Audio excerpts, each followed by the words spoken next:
Hello, grade 8 students. This is day 6 of STP Mathematics 3A lesson series. If you have watched the yesterday's video, by now you know what is the topic we're going to start. Please take your theory books, put the date. Now I don't want to give you the instructions. By now you know what to do. When I ask you to get the theory book, you take your theory book and you put the date and write down the subtopic in black color, decimal fractions. You want to write down the topic, subtopic, decimal fractions, right? So then I will explain you how this topic works. Now you just see, children, that I will give you a few examples to get an idea about this.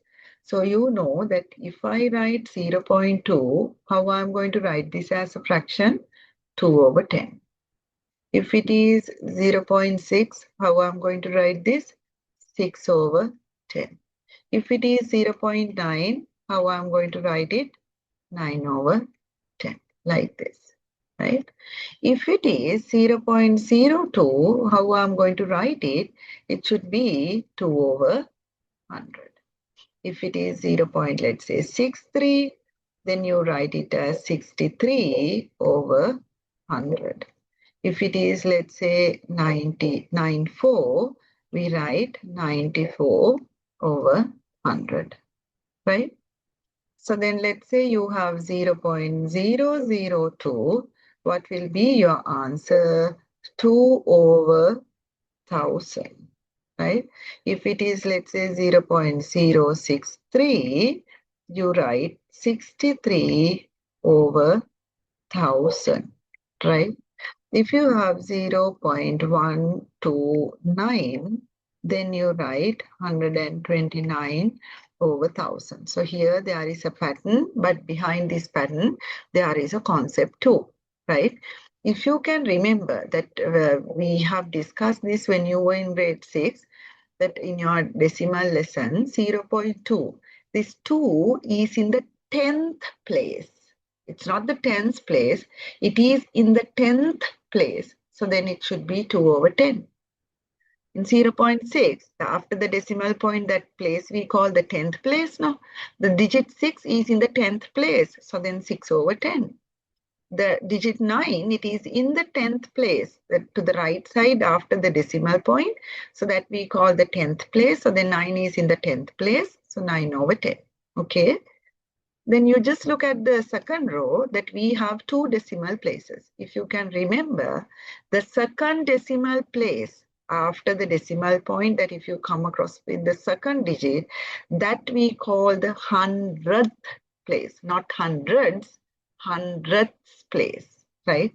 So then 2 is in the 100th place. So then it is 2 over 100.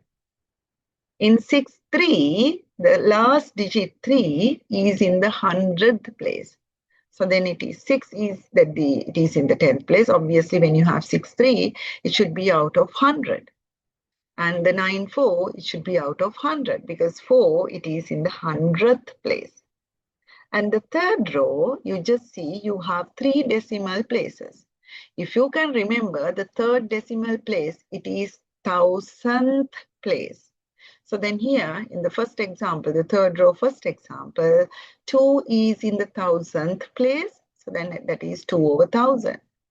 And 0.063, the last digit 3, it is in the 1000th place. So 63 over 1000.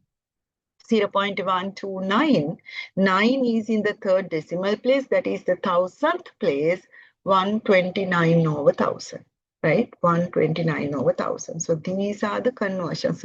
You can easily do these things without having any struggle. So let's say if you have something like this now. Let's say you have 1.2 and you want to write this as a fraction, children. We have 2 options. The first method, I'll write this down and I will show you both the methods. Let's say the first method, I write it like this. 1 plus 0.2 is 1.2.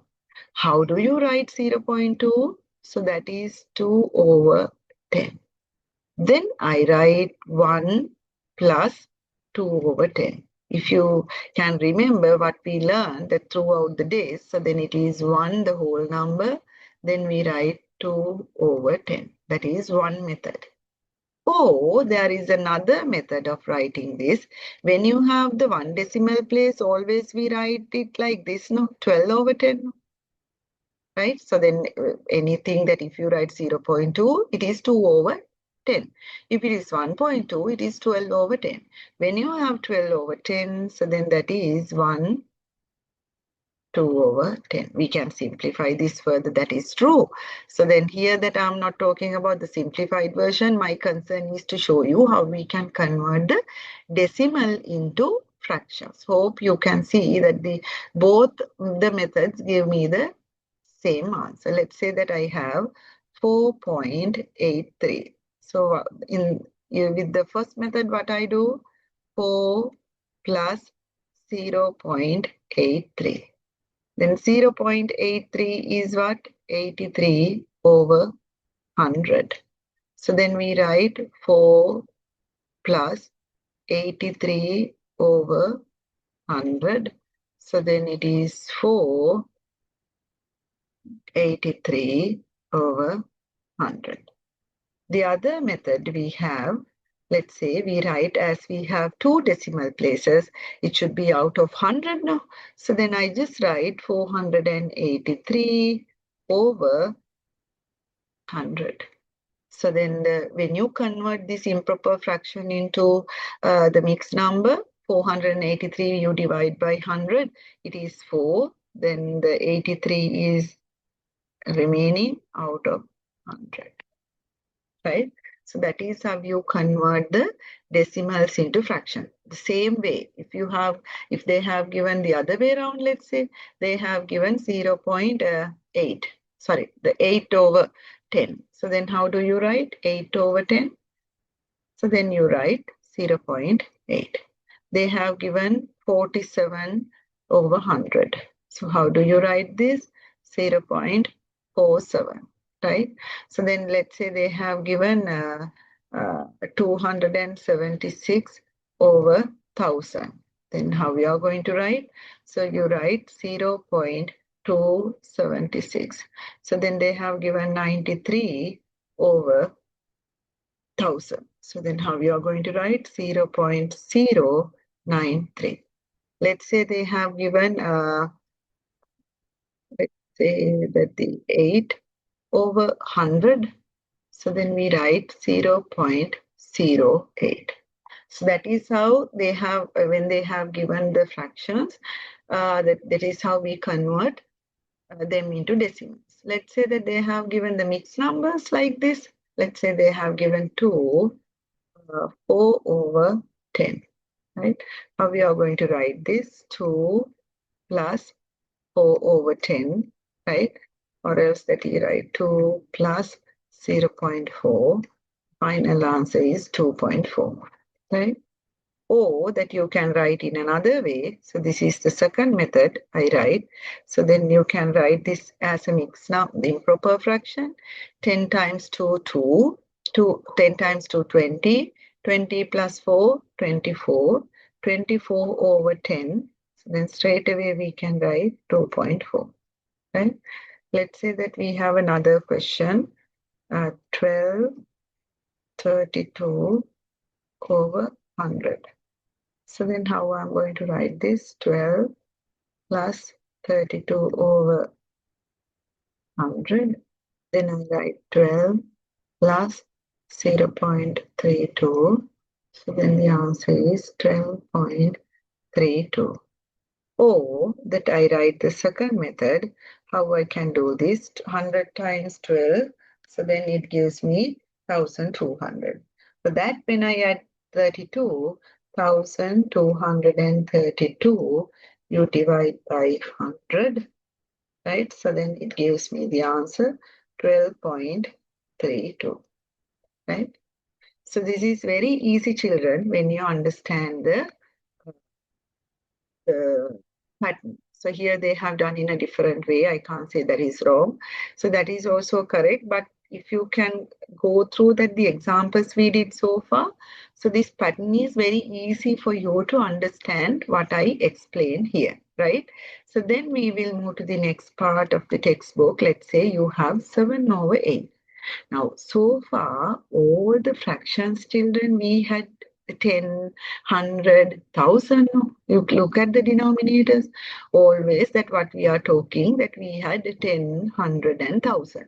Can we expect the same denominator value all the time? No, right? So there can be some fractions where you don't have 10, 100 and 1000. In that case, what you are doing? For an example, let's say you have 2 over 5. I'll get a simple one. What does this mean and how we are going to convert this fraction into mixed number, sorry, the decimal? You divide 2 by 5. When you divide 2 by 5, how many 5s are there for 2? No, 0. You write 0, you get the balance 2. And to continue the division, you get the imaginary 0. When you get the imaginary 0, you put the decimal here, 5 times 4, 20, and then the answer is 0. So then the answer will be 0.4, right? Let's say that you have something like this. We'll take the same thing. What the example they have given, 7 over 8. We take 7 over 8. Now we'll see what happens, right? Let this 7, I want to divide by 8. So how many 8s are there for 7? No, we don't have 0, 0. So then we have 7 here. You get the imaginary 0. Then 8 times 8, 64. So then you get 60. 8 times 7, 56. So then you have 40. 8 times 5, 40. So then 0, right? What is the answer? 0.875. Children, then the first time when you are taking the imaginary 0, you put the decimal point. So thereafter, to continue the division, we take the imaginary 0 step by step. Then you just add the digits that we are not keeping the decimals like that. Only the first time we are doing it, right? So then here, this is how you convert that if they have given something like this without having 10, 100 or 1000 in your fraction, the decimal, the denominator. This is what we want to do. I'll take another example. Let's say we have 3 over 8, right? We'll see that what happened.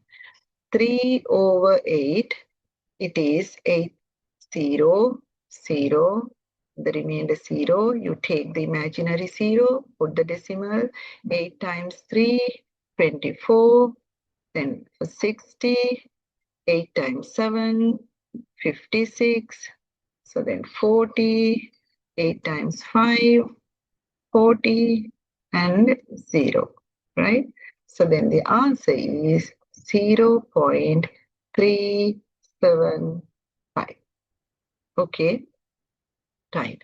Here, children, that all these, the example I showed you, you get a kind of a decimal places where it is ending at a particular point, that you get the 0 here at the end when you are dividing. By any chance, if I ask you to get the 1 over 3, right, what will happen? Now you just see that you have 1 over 3 like this, that you divide 1 by 3. Now here it is 0, 0, then 1. You take the imaginary 0, 3 times 3. So then you have 10. 3 times 3, 9. You have 10. 3 times 3, 9. You have 10. 3 times 3, 9. What does this mean, children? That it's going on with the same value, right? No end that it's going on. The same one, 0.33333. What we call them the recurring decimals, right? So you have 0.33333 like this recurring decimal. And without writing so many decimals like this, we have a standard method of writing the recurring decimals that we call the dot notations. But some countries, like in Canada, so then instead of the dot, they use the line like this, right? Some textbook also they have used it like this. Here that we are following the UK curriculum. So what we do that they are using a dot that we call the dot notation. How you are going to do that, children? You write 0.3 and 3 is repeating, no? So then you put the dot here, right? I will show you how it works. That some recurring decimals you have, let's say 0.7777, it is repeating. So how you can write it? 0.7 and put the dot here. So then anyone knows that this 7 is repeating. That is why they have put the dot here. By any chance, let's say you have something like this, children, 0.18, 18, 18. 18 like this. Now what happened? 18 is repeating, right? So when 18 is repeating, what we do, right? What we do, we write the recurring cluster. 0.18 is the recurring cluster. No? You put two dots like this. So that shows us 1818 recurring, right? 1818 recurring, like this. So then let's say you have something like this. 0.237, 237, 237. It's going on. Now what is the recurring cluster, children? 237, right? Are we going to keep three dots here? No, that is wrong. That is wrong. We can use maximum two dots on top of the recurring cluster. So then we use one dot here, the starting point, and here. So then they know that that is the cluster. So then when 2 is recurring and 7 is recurring, 3 is automatically recurring because the 237 is in one cluster. No? So then 237, that on top of that, when we use the dots like this, children, so then they know, okay, so then 237, it is repeating. And let's say you have something like this. So let's say 4018, 4018, 4018. So then it is recurring. So then what is the recurring cluster, repeating cluster? 4018. And I use the dots like this. Okay. Sometimes you come across with the situation 467, 67, 67, 67. Now what happened? Are we going to write that the 0.467 and top of like this? No. If I show it like this, that shows 467, 467 is repeating or the recurring. But here it is not 467 is repeating, only 67 is repeating. Therefore, we put the dot like this, right? So then everyone know that 0.4, it is there as it is, and 67 is only the repeating one. 0.4, 67, 67, 67, 67. That is how it works. Hope it is clear for all of you. So then we will check that what we have here, the recurring decimals. So then they have explained about the recurring decimals and the dot notation like this. Here they have given. So what you want to do when you are doing these exercises, first you want to get the answer. For an example, I'll do 2 over 9, right? So first I want to write that 2 over 9. 2 over 9, right? I write 2 over 9 here, right? So then here it is 0, 0, 2, 20, decimal point, 9 times 2, 18, right? So then 20, 9 times 2, 18, again 2, 9 times 2, 18, again 22. So it's going on. So then we write the answer first, 0.2222 recurring, and then we conclude our answer 0.2 with a dot. So this is how you want to write that. First you find the recurring decimal value and you write the expanded version. Then you write the answer in dot notation. Okay, children. So that is all about the decimals and fractions, right? So what are the homework questions you are supposed to do? So in page, I think it is page, this is 7, page 8, right? Page 8. you want to do these questions, these 4 questions, right? These 4 questions, and then these 4 questions, simply the underlined ones, right? So these 4 questions. Then under the recurring decimals, we want to do, we'll take 1 and 2 we did, no?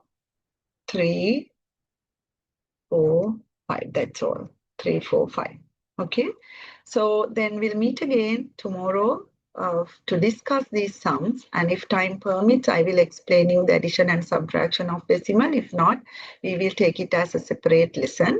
So tomorrow I will discuss all these homework sums. Okay, children, so then see you.